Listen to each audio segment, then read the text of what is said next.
Well, the stakes are high at the Supreme Court today with a case that has massive economic, political, and global consequences. Ultimately, the court will decide whether President Trump legally imposed billions of dollars worth of tariffs. ABC's Christian Cordero has the latest.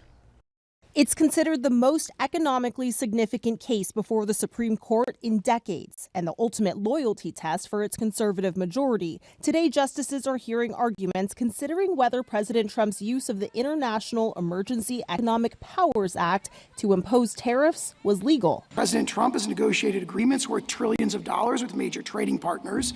Unwinding those agreements, he warns, would expose us to ruthless trade retaliation by far more aggressive countries. I just don't understand this argument.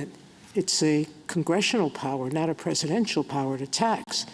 And you want to say tariffs are not taxes, but that's exactly what they are. The tariffs in question are those the president put on China, Mexico, and Canada to crack down on fentanyl smuggling, punitive tariffs on Brazil and India, and the 10 to 50% reciprocal tariffs from nearly all trading partners, which Trump announced on his so-called Liberation Day. Reciprocal, that means they do it to us and we do it to them.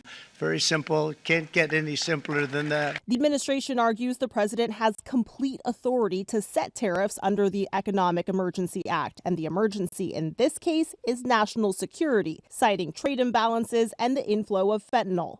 But several states and small business owners are challenging the administration, including New York-based wine and liquor importer Victor Schwartz. Plaintiffs argue only Congress has the power to set tariffs, that the Emergency Act is much more limited, and they say trade imbalances are not an emergency. They're gloating all over all the billions of dollars that they're collecting. They think it's great. What they don't say is they're collecting it from American businesses.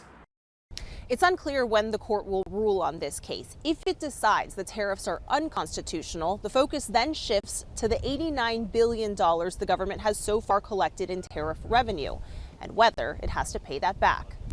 Christian Cordero, ABC News at the Supreme Court.